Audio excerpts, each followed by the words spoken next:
Assalamualaikum warahmatullahi wabarakatuh.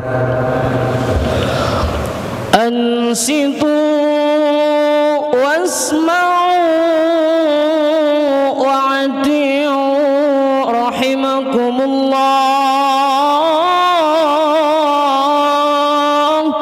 Ansitu wasma'u wa'ati'u rahimakumullah.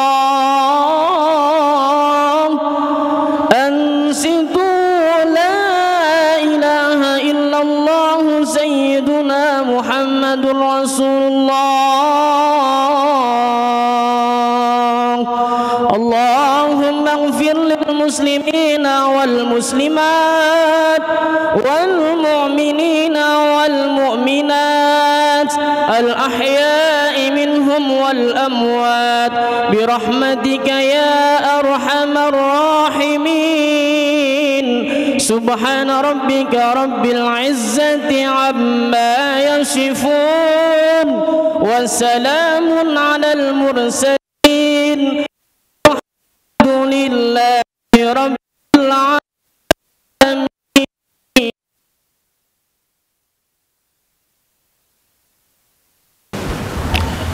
Allahu akbar, Allahu akbar, Allah.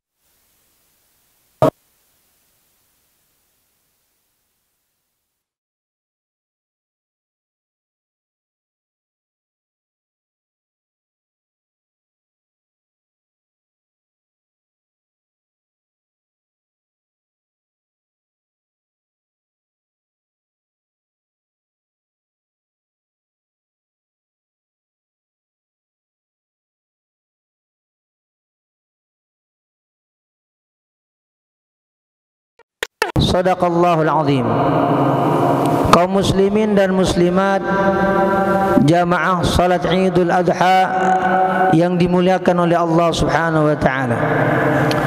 Yang saya hormati Bapak PLT Wali Kota Bekasi, Bapak Kapolres Bekasi Kota, Bapak Dandim Kota Bekasi, Bapak Kepala Kemenag Kota Bekasi, segenap pengurus MUI Kota Bekasi, Ketua DKM Masjid Agung Al-Barkah Kota Bekasi, juga generasi emas kita Timnas AFF.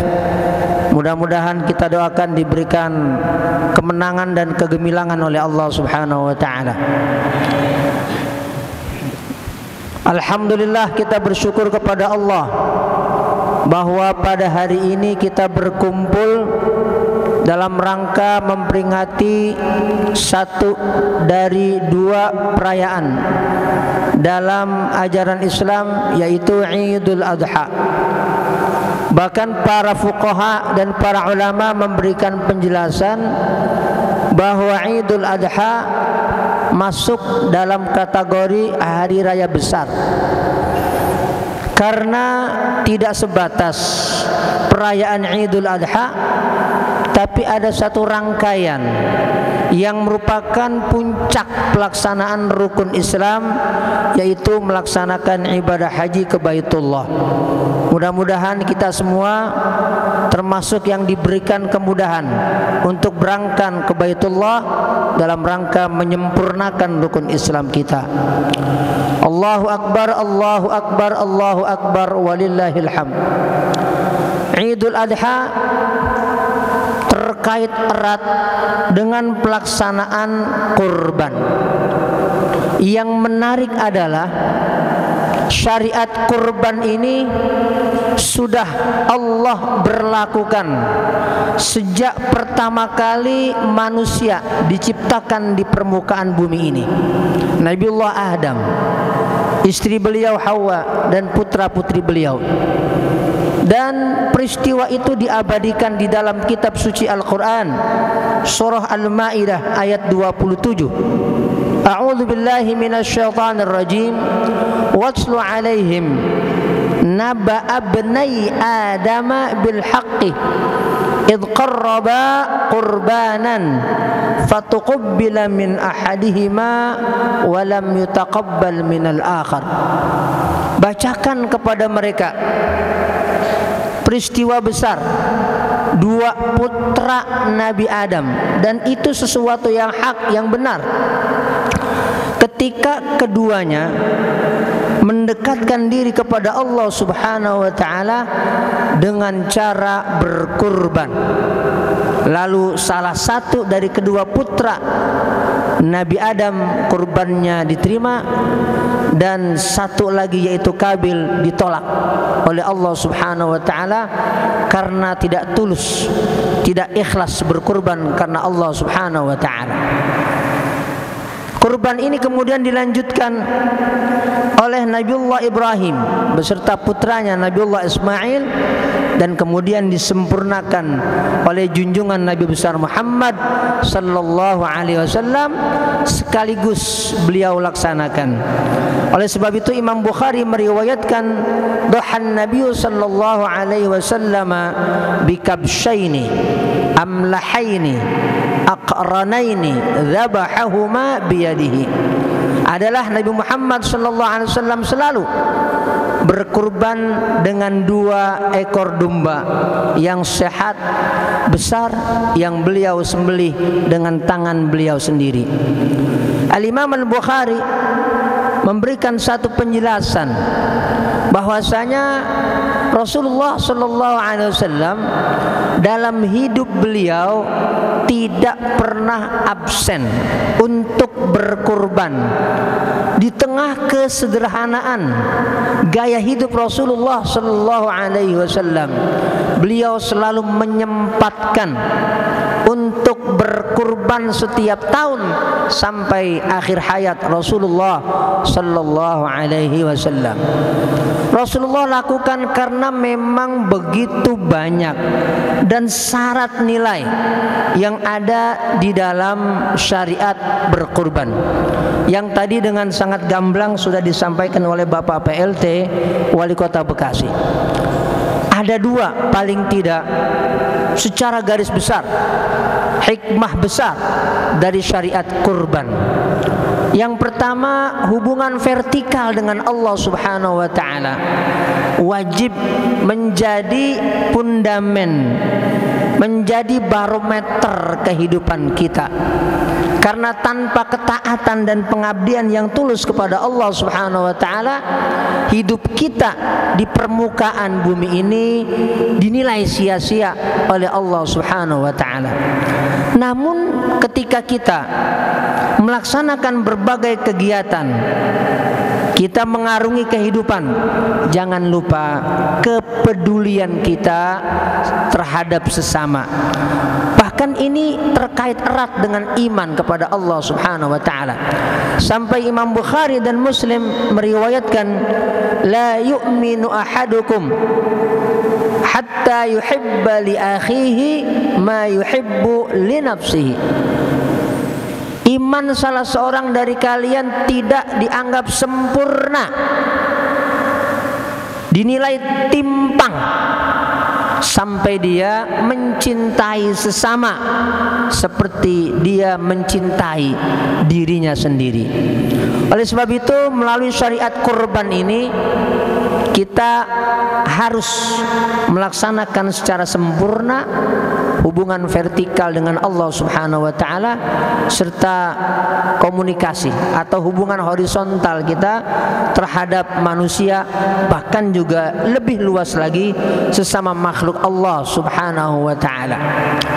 Dan hikmah besar dari syariat kurban juga terkait erat dengan hikmah manasik haji, pelaksanaan ibadah haji.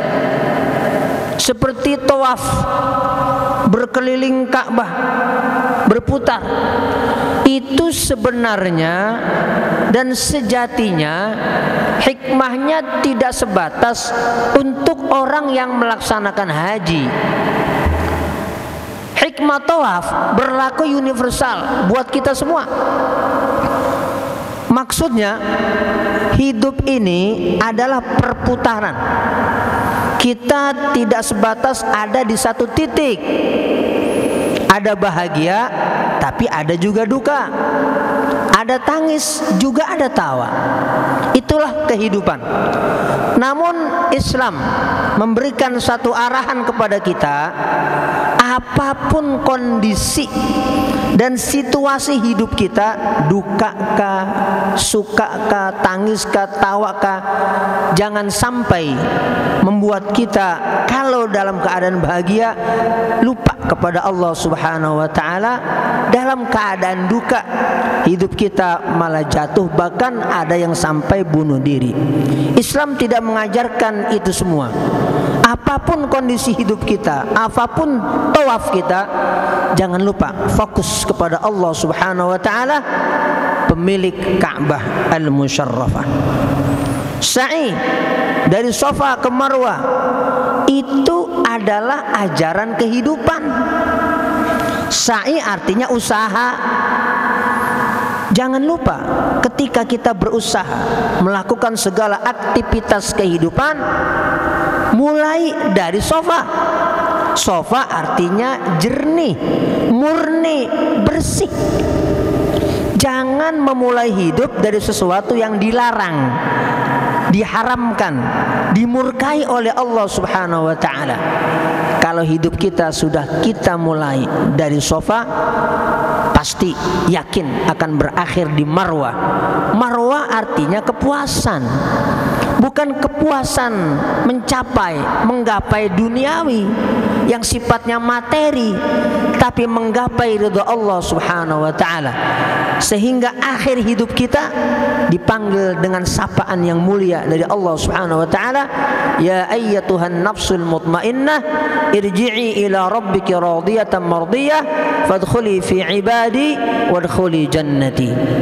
Wukuf di padang Arafah dan tidak di tempat lain seperti Madinah atau kota-kota lain di dunia merupakan satu pelajaran bahwasanya hidup kita ini harus ada wukuf, harus ada perhentian sejenak.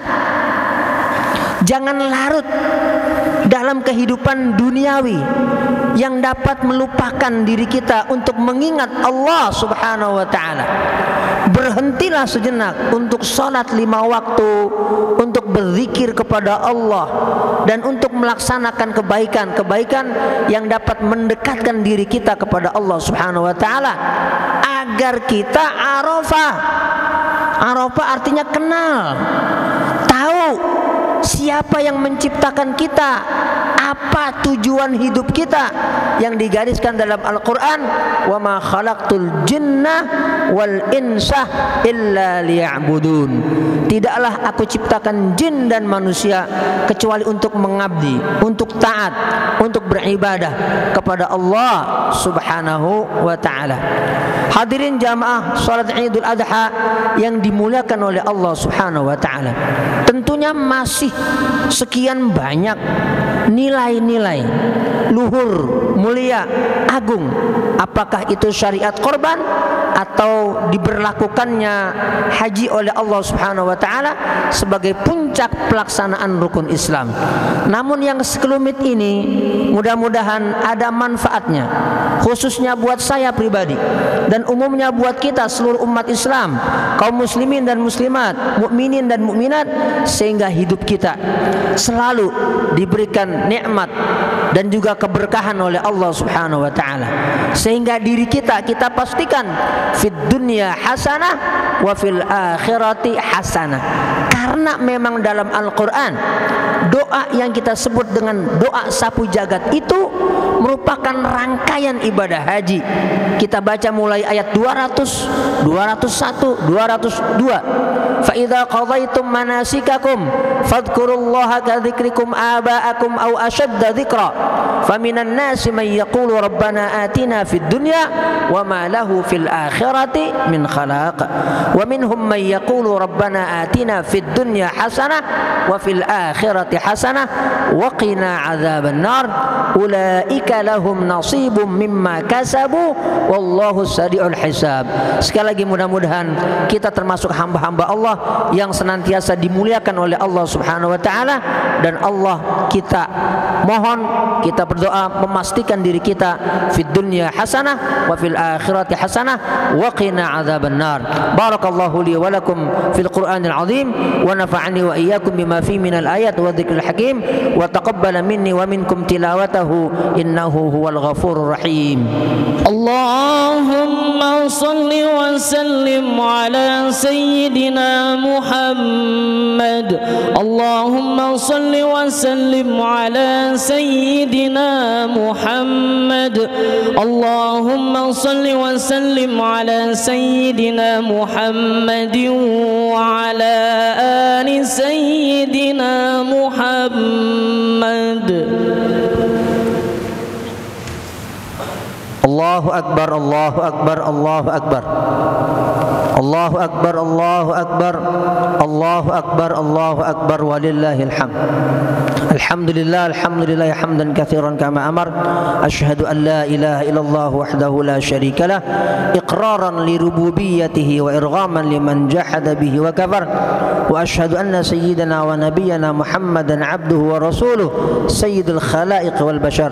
Allahumma salli wa sallim ala sayyidina Muhammadin wa ala alihi masabihil ghurar mattasalat 'ainun binadhar wa udhunun bi khabar min yaumina hadha ila yaumil mahsyar. Fa ya ayyuhal muslimun ittaqullah ittaqullah ittaqullah waf'alul khairat wajtanibu 'anis sayyi'at. Qala Allah ta'ala a'udzu billahi minasy syaithanir rajim. Bismillahirrahmanirrahim. Innallaha wa malaikatahu yusalluna 'alan nabi ya ayyuhalladzina amanu sallu 'alaihi wa sallimu taslima. Allahumma salli wa sallim ala sayyidina Muhammadin wa ala alihi wa sahbihi ajma'in wa ala tabi'in wa tabi'it tabi'in wa man tabi'ahum bi ihsanin ila yaumiddin wardallahu ma'anna wa 'anhum bi rahmatika ya arhamar rahimin. Allahumma ighfir lil mu'minina wal mu'minat wal muslimina wal muslimat al ahya'i minhum wal amwat. Allahumma aslih dhata bainina, Allahumma alif baina qulubina. Rabbana atina fid dunya hasanah wa fil akhirati hasanah wa qina adzabannar. Ibadallah, innallaha ya'muru bil 'adli wal ihsan wa ita'i dzil qurba wa yanha 'anil fahsya' wal munkari wal baghi ya'idukum la'allakum tadhakkarun. Fadhkurullaha al-'azima yadhkurkum washkuruhu 'ala ni'amihi yazidkum was'aluhu min fadlihi yu'tikum wa la dzikrullahi ajallu akbar. Assalamualaikum warahmatullahi wabarakatuh.